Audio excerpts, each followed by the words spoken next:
Muy buenos días a todos y a todas. Estamos en la clase número 2 de Didáctica 1. Hoy vamos a trabajar con los modelos educativos. Particularmente abordaremos el modelo tradicional y el modelo de la escuela nueva.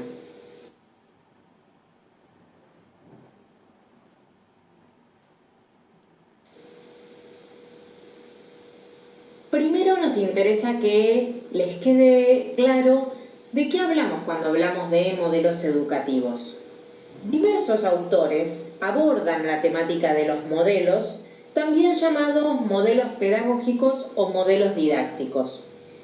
Las abordan desde diferentes perspectivas en realidad y con la finalidad de establecer ciertas relaciones que respondan a las situaciones problemáticas que se originan en la cotidianeidad de las prácticas educativas.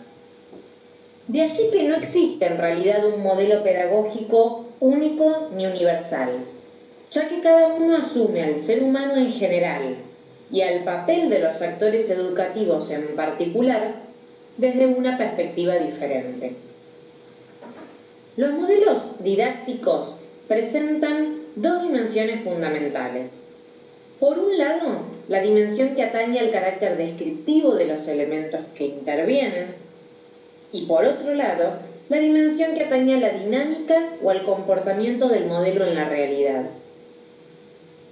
Es importante aclarar también que los modelos educativos se inscriben necesariamente en un contexto histórico particular. Por lo tanto, lo que vamos a trabajar en esta clase y la que sigue es cómo fueron cambiando los modelos educativos a lo largo de la historia. Y lo haremos desde un desarrollo más bien descriptivo de estos modelos. También nos importa aclararles por qué para nosotros es importante estudiar los modelos pedagógicos.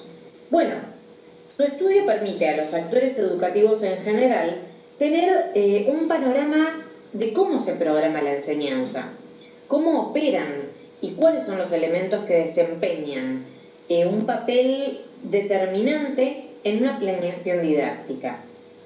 Se podría decir que los modelos son los patrones conceptuales que permiten esquematizar de forma clara y sintética las partes y los elementos de una práctica pedagógica. En este marco es posible reconocer distintos tipos de modelos didácticos: la educación tradicional, la escuela nueva y el modelo tecnológico. Estudiaremos las características de dichos modelos para luego introducir a las teorías críticas que surgieron justamente a partir de la revisión de los mismos.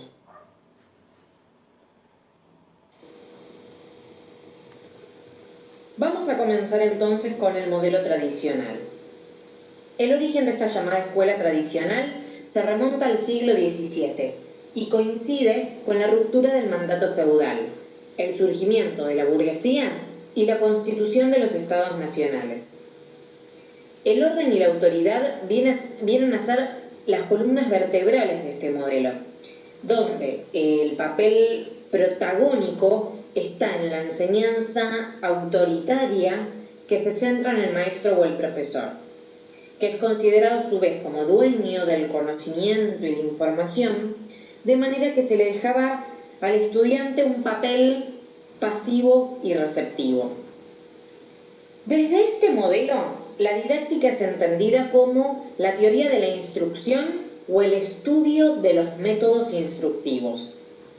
En otras palabras, es entendida como el estudio de las normas que guían la tarea sistemática e intencionada del aprendizaje. Como podrán ver, esta es una visión normativa e instrumentalista de la didáctica, que de hecho dominó el campo hegemónicamente hasta la década del 80.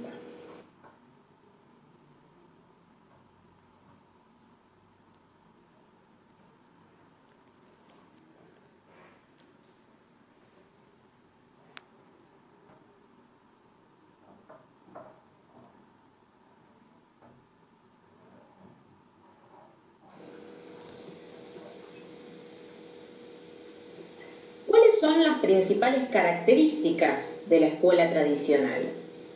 En primer lugar, el aprendizaje de las concepciones de los otros. Se privilegia el método expositivo, que queda básicamente expresado a través de las clases magistrales impartidas por el profesor, y en este contexto las lecturas de fuentes directas, la observación, la experimentación quedan excluidas, y la ciencia se analiza como algo estático que el alumno debe nombrar, clasificar, describir, pero nunca cuestionar. Por otro lado, la instrucción está divorciada de la vida cotidiana, es decir, que los contenidos generalmente están disociados de la experiencia de los alumnos y de las realidades sociales, y se ofrecen como segmentos de la realidad, desvinculados de su totalidad. Por otro lado, tenemos que hablar de la repetición. En tanto la realidad se considera objetiva, estática, como una verdad acabada, el aprendizaje es logrado con base en la memorización, la repetición y la ejercitación. Por eso también cuando pensamos en la escuela tradicional, pensamos en la acumulación de datos. El aprendizaje tiene un carácter acumulativo, sucesivo y continuo. Por ello, al conocimiento se lo debe secuenciar instruccional o cronológicamente. El enciclopedismo es otra de las características de este modelo. Es decir, el contenido de la enseñanza consiste en un conjunto de conocimientos y valores socialmente acumulados por las generaciones adultas que se transmiten a los alumnos como verdades acabadas. Por esto mismo, no se toman en cuenta las concepciones o las ideas de los alumnos y por lo tanto tampoco se valoran sus propios intereses. Como última característica mencionaremos aquí al verbalismo. El verbalismo es el método básico de aprendizaje que es academicista, es verbalista, que dicta sus clases bajo un régimen de disciplina a unos estudiantes que son básicamente receptores.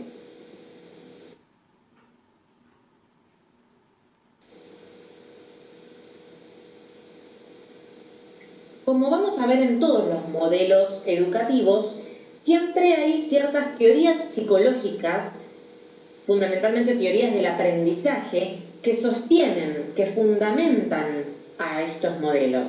En este caso es la teoría de la mente depósito y la teoría o la doctrina de las facultades. La primera asume que el conocimiento se adquiere y almacena a través de la información y el esfuerzo.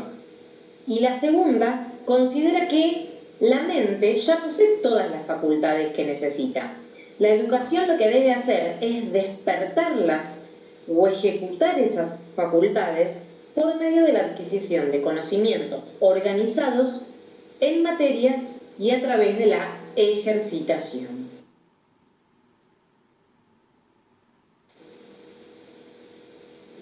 Otra de las categorías didácticas que vamos a describir en la clase de hoy es la evaluación. La evaluación del aprendizaje en la escuela tradicional sufre de abusos y arbitrariedades, sin dejar de mencionar que muchas veces se convierte en un medio más que utiliza el profesor para reforzar el vínculo de dependencia, el vínculo de subordinación de sus alumnos, convirtiéndose la evaluación en lo más parecido a un arma de castigo o de represión. La evaluación es el objetivo final del proceso de enseñanza, a través del cual se miden los conocimientos acumulados del alumno. Por lo tanto, en este modelo, la evaluación se convierte en una actividad mecánica en la que se aplican exámenes y se asignan calificaciones al final del curso. En la evaluación prevalecen los exámenes reproductivos, que solo constatan la capacidad receptiva, repetitiva y memorística del estudiante.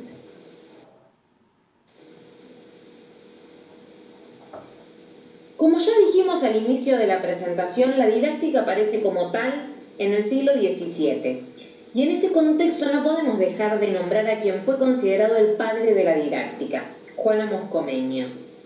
Solo haré esta breve introducción, ya que tendrán materiales disponibles para trabajar más adelante con este pedagogo y filósofo checo, pero sí me gustaría aclarar que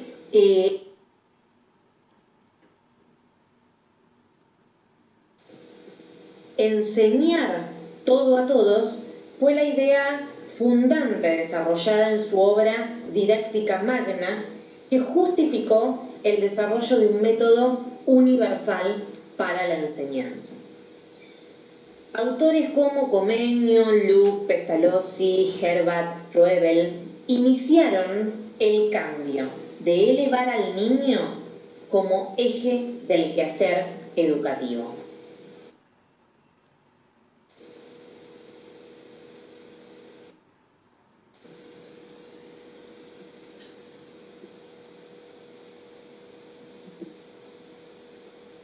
El debate de principios del siglo XX se centra en nuevas concepciones del aprendizaje. Las críticas a la pedagogía tradicional fueron dando origen a un nuevo modelo educativo. Este modelo mantenía la creencia en el poder de la escuela y en su función de igualdad social. Por lo tanto, las esperanzas de que se pudiese corregir la distorsión expresada en el fenómeno de la marginalidad a través de la escuela quedaron en pie. Si la escuela no venía cumpliendo esa función, el hecho se debía a que el tipo de escuela implantado, es decir, la escuela tradicional, se revelaba inadecuado para esta función.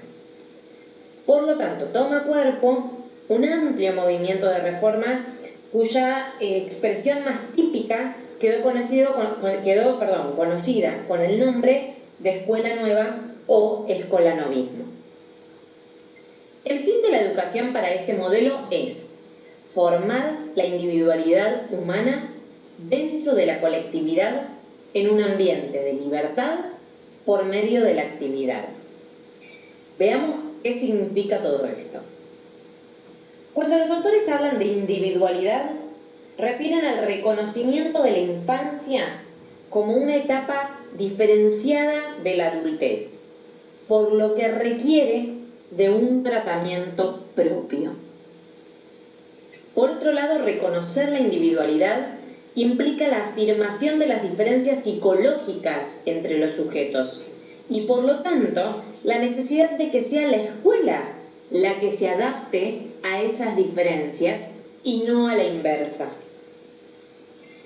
Por otro lado, esta individualidad se desarrolla dentro de una colectividad. Esto significa que los métodos colectivos promueven una labor común y el desarrollo de formas de autonomía, por ejemplo, alumnos delegados como autoridades, la formación de asambleas, clubes, etc. Y además se considera que la comunidad escolar incluye a los alumnos y a los padres, o a las familias, podríamos pensar hoy. El ambiente de libertad refiere a una cualidad mental que requiere de la libertad de movimientos.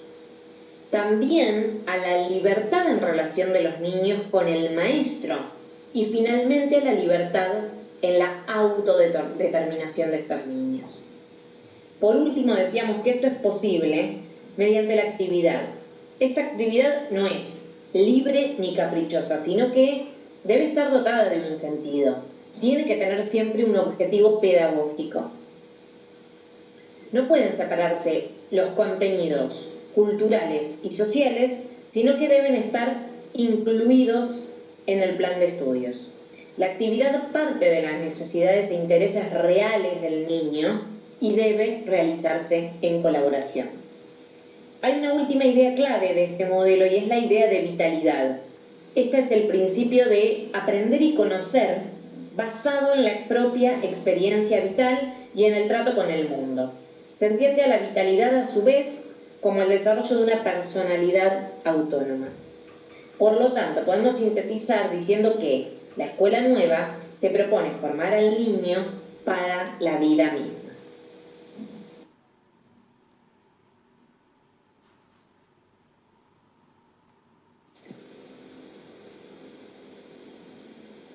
Pero veamos ahora algunos antecedentes. La nueva etapa surge con la psicología dinámica de William James. La nueva psicología introdujo la idea del aprender como un proceso activo. En este sentido, el educando es entendido como un organismo que aprende por reacción, percibiendo, juzgando, analizando, tomando decisiones y actuando en distintas situaciones. Estas ideas, desarrolladas principalmente por Dewey, Kilpatrick y otros autores, dieron origen al activismo experimental. Dewey sostenía que el pensamiento es un instrumento para resolver problemas prácticos que la vida cotidiana presenta. Es decir, que se nos presenta la necesidad de pensar para actuar.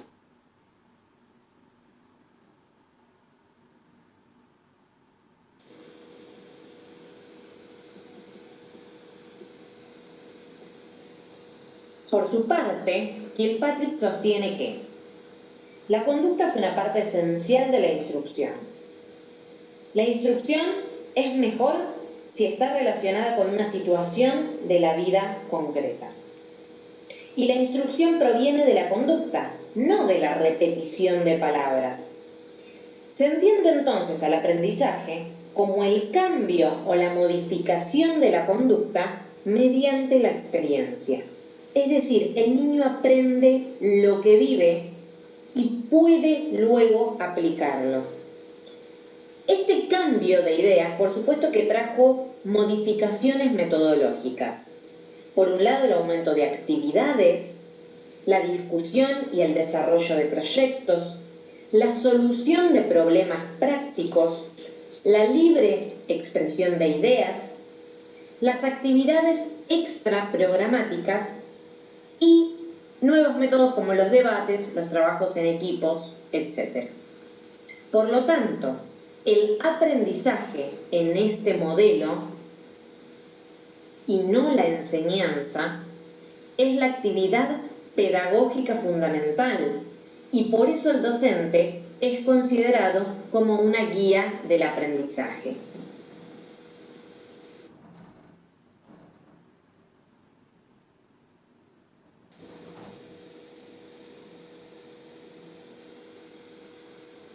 El contenido para la escuela nueva son las auténticas situaciones de experiencia.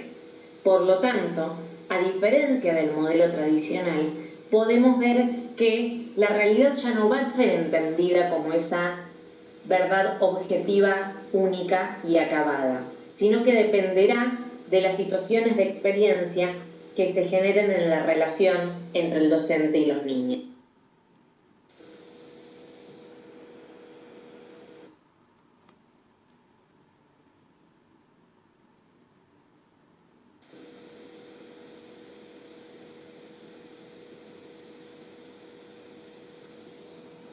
La primacía de la escuela nueva y la importancia dada al alumno como centro de la actividad del aula ponen en evidencia la relación entre la didáctica y la psicología, especialmente la psicología del aprendizaje.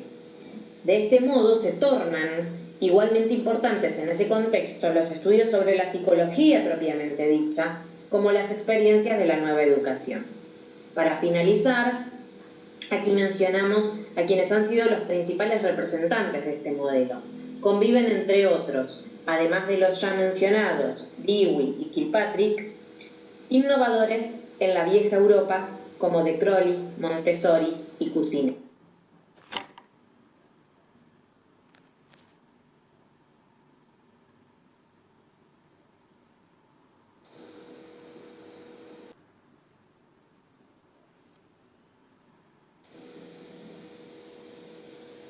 Bueno, hasta aquí hemos llegado con la clase de hoy. La idea es que esta presentación les sirva de complemento a las lecturas que ustedes tienen que realizar y pueda permitirles hacer un recorrido más claro. La próxima clase avanzaremos entonces con las características del modelo tecnológico y, como les decía al inicio de esta presentación, después empezaremos a introducir las teorías críticas que nos presentan otras visiones de estos modelos. Muchas gracias.